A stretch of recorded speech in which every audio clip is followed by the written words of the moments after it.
मेरी बीवी रोजाना तेल लेकर दादाजी के कमरे में जाती।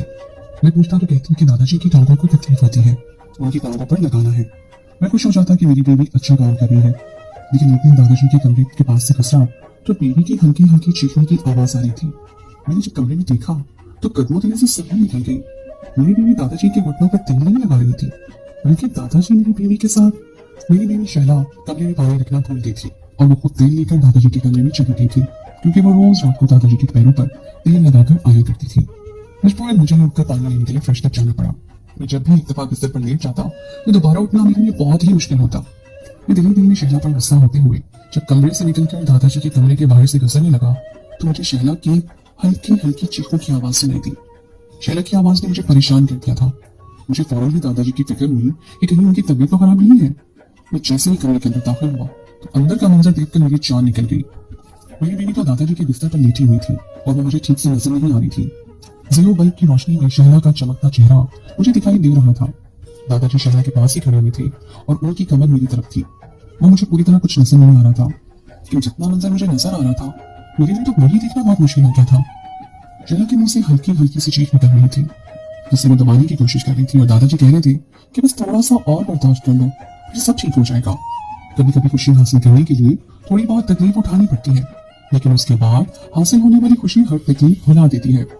शहला दबी दबी आवाज में कह रही थी कि अब उसके लिए बर्दाश्त करना बहुत मुश्किल है। वो 2 साल से बर्दाश्त कर रही है, सब्र कर रही है। वो दादाजी से कह रही थी कि पता नहीं उसका नसीब ऐसा क्यों है। उसे मेरे आने का खौफ भी सवार था। दादाजी उसे कह रहे थे कि उनकी पूरी हड्डियों में इतनी जान नहीं है, लेकिन वो शहला की खुशी की खातिर फिर भी पूरी कोशिश कर रहे हैं। दादाजी के पास सुनकर मेरे रोंगटे खड़े हो गए थे। मैं अभी तक दरवाजे के बाहर खड़ा हुआ था और वहीं से उन दोनों को देख रहा था। दादाजी के दोनों हाथ मुझे तेल से भरे हुए नजर आ रहे थे। दादाजी साथ साथ शैला को अपने जमाने के दिनों के किस्से भी सुना रहे थे और शैला आंखें बंद किए लेटी सब सुन रही थी। दादाजी से शायद सांस लेना भी मुश्किल हो रहा था, इसलिए बात करते हुए उनका सांस मुझे फूला हुआ महसूस हो रहा था। शैला ने दोनों हाथों से चारपाई के दोनों कोनों को मजबूती से पकड़ रखा था। मौसम बहुत गर्म था और दादाजी के कमरे में तो ज्यादा ही गर्मी हो रही थी। दादाजी बात करते करते बार बार सांस लेने के लिए रुकते और फिर अपना काम शुरू कर देते, साथ साथ बातें भी। शैला का जिस्म बुरी तरह मचल रहा था। वो बार बार अपने पैरों की नोलों को मरोड़ रही थी। वो हमेशा से ही बहुत नाजुक मिजाज थी, विधान पान से थी और उसके लिए किसी भी तकलीफ को बर्दाश्त करना बहुत मुश्किल था। उसके मुंह से वक्फे वक्फे से चीख निकल रही थी। दादाजी और शैला को रात की इस पहर यूं एक साथ देखकर मेरा सांस रुक रहा था। शैला तकलीफ के बावजूद भी दादाजी से कहती जा रही थी कि वो खुशियों को पाने के लिए हर तकलीफ सह सकती है, और दादाजी ये सुनकर उसे तसल्ली देने लगे थे। ऐसा लगता था जैसे उसके लिए ये दर्द सहना बहुत मुश्किल हो गया है। थोड़ी ही देर में वो उखड़ती हुई सांसों में दादाजी से कह रही थी कि रात बहुत हो गई है, अब आप भी आराम करें, मैं भी कमरे में जाती हूँ। अब मेरी हिम्मत जवाब देती है। मैं सवेरे से ही जाग रही हूँ, अब बहुत थकी हूँ। इतनी उम्र में भी आपके अंदर आपके पोते से ज्यादा ताकत है, आपको थकन नहीं होती? शैला किस बात में मेरे अंदर आग लगाती थी। दादाजी शैला से कह रहे थे कि तुमसे किसने काम में बुरा हो गया हूँ, अभी तो मैं पूरी तरह जवान हूँ, तुम बूढ़ी हो गई हो, लेकिन मैं अभी तक जवान ही हूँ। जबकि उनका सांस भूखने की तरह चल रहा था। मुझे दादाजी पर बड़ा शदीद गुस्सा आने लगा। शैला तो उम्र की उस हिस्से में थी जहाँ सही और गलत का फैसला करना मुश्किल होता है, लेकिन दादाजी को पता नहीं क्या हो गया था। जो कुछ दादाजी उसके साथ कर रही थी वो देखकर मेरे कदमों तले से जमीन निकल गई। लेकिन इतना तो मैं जान गया था कि दादाजी शैला के साथ ये सब जबरदस्ती नहीं कर रहे थे, बल्कि शैला भी यही चाहती है। मैं सोच भी नहीं सकता था कि मेरे दादाजी मेरी बीवी के साथ ऐसा भी कुछ कर सकते हैं। मेरी बीवी भी पूरी तरह राज़ामंद है। वो तो छोटे बच्चों की तरह खुशी खुशी दादाजी के साथ मौजूद थी। जैसे ही मैं कमरे में दाखिल हुआ तो दादाजी मुझे देखकर चौंक उठे और फौरन ही पीछे हट गए। हाथ में पकड़ी तेल की बोतल कोने में एक कोने में रखी थी। शैला को भी मेरी मौजूदगी का एहसास हो गया था। वो जल्दी से जागने से उठ खड़ी हो गई थी और फौरन दादाजी के पीछे छुपने लगी थी। वो दोनों मुझसे नजरें चुराने लगे। मैंने गुस्से से शैला से पूछा कि ये सब क्या हो रहा है। मेरा दिल चाह रहा था कि मैं शैला की जान ले लूं। दादाजी की तरफ तो मैंने नजर उठाकर भी नहीं देखा था, क्योंकि मुझ में इतनी हिम्मत नहीं थी कि मैं इस वक्त अपने दादा से कुछ सवाल करता।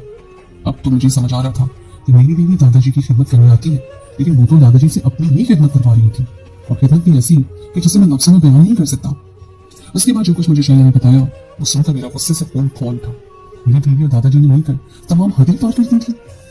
मेरी और शैला की शादी को 2 साल हो चुके थे और हम दोनों एक बहुत अच्छी जिंदगी गुजार रहे थे। शैला एक बहुत ही नेक और ख्याल रखने वाली लड़की थी। वो इस कदर हसीन थी कि जो भी उसे देखता पलक झपकना भूल जाता। उसकी कमर से नीचे तक लहराते बाल और बड़ी भूरी आंखें बहुत ही खूबसूरत थी। शैला का ताल्लुक हमारे साथ वाले गांव से था। उसने आते ही हमारा घर पूरी तरह संभाल लिया था। हमारे घर में अब तक सिर्फ मैं और मेरे दादा ही थे और एक औरत के आ जाने से घर में रौनक आ गई थी और ऐसा लगता था कि जैसे कि पहले मकान था और शैला के आने के बाद घर बन गया। मेरी और शैला की शादी पर सबसे ज्यादा मेरे दादाजी खुश थे। दादाजी शैला के आगे पीछे घूमते रहते और उसकी एक छोटी बड़ी फरमाइश मुझसे पहले ही पूरी कर देते। और कभी कभी दादाजी खुद बच्चा बनकर शैला से फरमाइश करने लगते। वो भी दादाजी का बहुत ख्याल रखती थी। जब से शादी होकर वो मेरे घर आई थी, दादाजी ने जमीनों का रुख करना भी छोड़ दिया था। वो सारा वक्त उसके साथ घर में ही होते। मैं अक्सर उनको तंग करने के लिए कहता कि अब आपको जमीनों से ज्यादा शैला से मोहब्बत होती है, तो वो मुस्कुराकर मेरी बात का जवाब देकर कहती कि वाकई उन्हें शैला से बहुत मोहब्बत होती है। मैं खुश था क्योंकि मेरे घर में रिवायती सास नंदों जैसे झगड़े नहीं थे, बल्कि मेरे दादा और शैला के बीच तो बहुत अच्छी अंडरस्टैंडिंग होती थी। जिन दिनों शैला अपनी माँ के घर रहने के लिए जाती, दादाजी उदास हो जाते और उन दिनों जमीनों का चक्कर भी लगा जाते। अक्सर वो शैला से कहती कि अपनी अम्मा के घर रहने के लिए ना जाया करो, तुम्हारे बगैर मेरा दिल नहीं लगता। उनकी ये बात सुनकर शैला को खुशी होती और मैं हैरान होता कि दादाजी पर शैला ने ऐसा कौन सा जादू कर दिया है जो वो उसके बगैर रहने के लिए तैयार ही नहीं होते।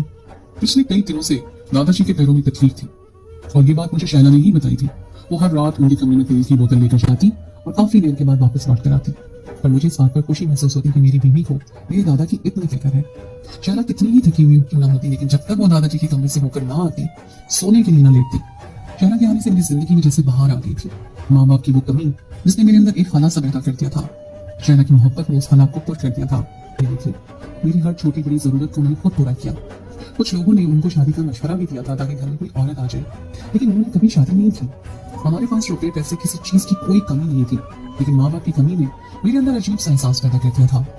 मेरे माँ बाप के इंतकाल ने दादाजी को भी सदमे में मुब्तला कर दिया था। अक्सर वो भी मेरे माँ बाप को याद करके रोने लगते। उनकी हालत को देखते हुए मैंने खुद को संभाल दिया था और फिर मैं दादाजी के साथ साथ उनकी हर वक्त पास रहने लगा था। कुछ ही दिनों में दादाजी बिल्कुल बेहतर हो गए थे। हम दोनों ने मिलकर हमारी जमीनों की देखभाल शुरू कर दी थी। मैंने 10वीं जमात तक गांव में ही तालीम हासिल की और फिर मैं आगे पढ़ाई के लिए शहर जाना चाहता था, लेकिन दादाजी मुझे अकेला छोड़ना नहीं चाहते थे। हमारे गांव से बाहर एक पीर हजरत रहते थे। दादाजी मुझे उनके पास ले गए। उन्हें बताया कि मैं शहर से बाहर जाना चाहता हूँ, लेकिन दादाजी को मेरी बहुत फिक्र है। इस वक्त ही पीर ने काला धागा दिया, कहने लगे कि ये अपने पोते के हाथ पर बांध दे, तेरा पोता हमारी दुआओं की हिफाजत में रहेगा। ये सुनते ही दादाजी खुश हो गए और उन्होंने मेरे हाथ पर काला धागा बांध दिया और मुझे शहर जाने की इजाजत दे दी। मैंने दादा से कहा कि धागा बांधने से क्या होगा, लेकिन दादाजी आंख बंद करके उस पीर पर यकीन रखते थे। मैंने दादाजी की खुशी की खातिर धागा बांध लिया था, जबकि मैं जानता था कि इन धागों से कुछ नहीं होता। मैंने शहर आकर अपनी तालीम मुकम्मल की और ज़राअत में ही आला डिग्री लेकर मैं गाँव वापस आ गया। शहर जाने से पहले मैंने दादा से कहा था कि हम लोग शहर चलते हैं और वहीं बस जाते हैं, क्योंकि उनको अपनी मट्टी से बहुत प्यार था। मैं उनको दुखी नहीं करना चाहता था, इसलिए मैं भी उनके साथ गाँव गया, क्योंकि वो एक 16 साल की कम उम्र लड़की थी, जबकि मैं 28 साल का एक जवान मर्द था। गाँव में शादी से पहले लड़का लड़की के मिलने का रिवाज नहीं था, इसलिए मैंने शैला को पहले नहीं देखा था और शर्म की मारी मैंने दादाजी से शैला के बारे में कोई सवाल भी नहीं पूछा था। शादी की रात जब मैं कमरे में दाखिल हुआ तो 16 साल की खूबसूरत सी लड़की को बिस्तर पर देखकर हैरान रह गया। उसका गोरा चिकना दमकता वजूद बहुत ही पुरकशिश था। मुझे देखकर शैला अपने आप में सिमट गई और उसके चेहरे पर शर्म से लाली बिखर गई। मैं भी शैला को देखकर अपने जज्बात पर काबू न रख सका, फौरन ही उसे अपनी बाहों में भर लिया। थोड़ी ही देर में मैं और शैला सारी दूरियां मिटाते हुए एक दूसरे के हो गए। अगली सुबह जब मैं और शैला दादाजी के साथ नाश्ता करने बैठे तो दादाजी की नजर शैला से हटी नहीं रही थी। वो हर बात में शैला की तारीफ किए जा रहे थे और शैला का चेहरा शर्म से लाल हो रहा था। उस दिन से लेकर आज तक दादाजी हर वक्त शैला की अच्छाई बयान करते। अगर कभी कभार मैं शैला पर गुस्सा भी करता तो वो फौरन मुझे डांट देते और शैला को अपने कमरे में ले जाती। मैं अक्सर शैला को ये कहकर तंग करता कि तुमने तो मेरे दादा पर तावीज कर दिया है। ये सुनकर वो हंसती कि वो बहुत खुशकिस्मत है जो उसे दादाजी का साथ नसीब हुआ है। दादाजी शैला को अपने साथ गाँव घुमाने के लिए जाया करते थे। मुझे जमीनों के सिलसिले में गाँव से शहर जाना था, लेकिन उन्होंने ये कहकर मना कर दिया कि वो शैला के बगैर अकेले नहीं रह सकते और वो भी मेरे साथ जाने से इनकार कर चुकी थी। मैं हैरान था कि मेरी बीवी मेरे साथ शहर क्यों नहीं जाना चाहती, जबकि गांव की लड़कियों को तो शहरी जिंदगी देखने का बड़ा शौक होता है। लेकिन वो कहने लगी कि वो दादा के साथ गांव में ही रहेगी। मैं उसको छोड़कर गांव में ही शहर चला गया और जब एक हफ्ते के बाद शहर से लौटा तो उसने मुझे बताया कि दादाजी के पैरों में 2 दिन से बहुत तकलीफ है और वो हकीम से कोई तेल लेकर आए हैं, जिसे रोजाना रात मैं उनके पैर में लगाती हूँ। ये कहकर वो तेल लेकर उनके कमरे में चली गई। मैं सोचने लगा कि मैं कितना खुशकिस्मत हूँ जो मुझे इतनी प्यारी और अच्छी बीवी मिली है। उस दिन के बाद से शैला ने बाकायदगी से रोज रात को दादाजी के पैरों की मालिश करना शुरू कर दी। मैं थका हारा बिस्तर पर लेटकर उसका इंतजार करता रहता। वो काफी देर के बाद उनके कमरे से लौट कर आती और जब मैं शैला के करीब होता तो मुझे ऐसा महसूस होता कि शैला की बदन पर भी तेल लगा हुआ है। एक दो दफा जब मेरी बात मैंने उससे पूछी तो कहने लगी कि उनके पैरों की मालिश करने के बाद वो तेल वाले हाथों को अपने जिस्म से साफ कर लेती है। ये सुनकर मैं मुतमईन हो गया, लेकिन मुझे क्या खबर थी कि मेरी नाक के नीचे मेरे ही घर में क्या हो रहा था। उसको दादाजी के पैरों की मालिश करते करते 20 दिन हो गए थे और एक रात जब शैला कमरे में पानी रखना भूल गई तो मुझे पानी लेने के लिए मजबूरन फ्रिज तक जाना पड़ा। और जब दादाजी के कमरे से शैला की चीखने की आवाजें सुनी तो मैं अंदर दाखिल हो गया। अंदर के मंजर में मेरे होश उड़ाकर रखे थे। दादाजी के बजाय चारपाई पर शैला लेटी हुई थी और दादाजी के दोनों हाथों में तेल था और वो शैला पर झुके हुए उसके पेट पर तेल लगा रहे थे। वो इतने जोर से शैला के पेट पर हाथ फेरे थे कि वो दर्द से चीख रही थी। दादाजी उसे बर्दाश्त करने का कह रहे थे और वो शैला उनकी हर बात मान रही थी। मैं इस तरह शैला के पेट पर दादाजी को मालिश करता देखकर हैरान हो गया था। वो उस पर झुके हुए पूरी तरह मालिश करने में मसरूफ थे। जब उन्हें मेरी मौजूदगी का इल्म हुआ तो वो चौंक गए। मैंने गुस्से से शैला से पूछा कि ऐसा क्या हो रहा है। उसने मुझे बताया कि हमारी शादी को 2 साल का अरसा हो गया था, लेकिन अब तक हमारी कोई औलाद नहीं हुई थी और दादाजी हमारी औलाद देखने की बहुत ख्वाहिश रखते हैं। इसलिए जब मैं शहर गया तो दादाजी मुझे लेकर गांव से बाहर पीर साहब के पास गए। पीर साहब ने ये तेल पढ़कर दिया और कहा, अगर दादाजी 1 महीने तक मेरे पेट पर इस तेल की मालिश करेंगे तो मैं हामला हो जाऊंगी और तेल की मालिश भी इतनी ज्यादा जोर से की जाए कि मुझे तकलीफ महसूस हो। लेकिन साथ ही साथ पीर साहब ने ये भी कहा था कि समय के बारे में किसी को कुछ नहीं बताना होगा और 1 दिन का नागा भी नहीं करना होगा।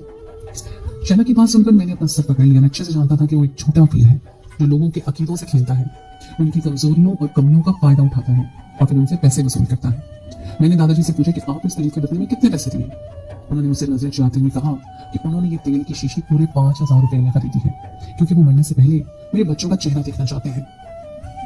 मेरा दिल चाह रहा था कि मैं उन दोनों के फल पर मातम करूं। मुझे अपने दादा के बारे में सब कुछ अच्छे से मालूम था। अगर मैं अपने दादा से नावाकिफ होता तो मैं शैला को फौरन ही छोड़ देता।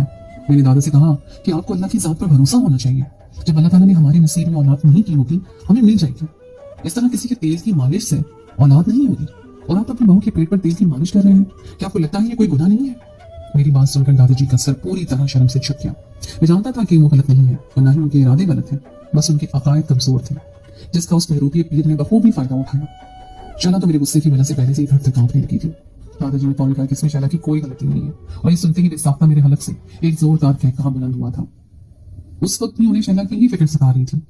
दादाजी कह रहे थे कि मैं तो शैला को अपनी बेटी समझता हूँ और इसीलिए बस तुम दोनों की खुशी चाहता हूँ। मैंने दादाजी से कहा कि आप बेफिक्र रहें, मैं आपकी बहू को कुछ नहीं कहूंगा, लेकिन आइंदा आप किसी भी जाली पीर के पास नहीं जाएंगे और अगर आपको मेरी औलाद देखने की इतनी ही ख्वाहिश है तो मैं अगली दफा शहर जाते वक्त आपकी बहू को अपने साथ ले जाऊंगा और वहाँ किसी अच्छी लेडी डॉक्टर को दिखा दूंगा। मुझे देखकर मैंने उसको बिस्तर पर बिठाकर ये बात अच्छी तरह समझाती थी कि औलाद जिंदगी का एक हिस्सा है, पूरी जिंदगी नहीं है। जब हमारी किस्मत में औलाद होगी हमें मिल जाएगी, उसके लिए कोई भी बेवकूफाना तरीके अपनाने की जरूरत नहीं है। शैला ने मुझसे अपनी गलती की माफी मांग ली थी। मैंने शैला को इस बात का पाबंद किया था कि वो आइंदा मुझसे कोई बात नहीं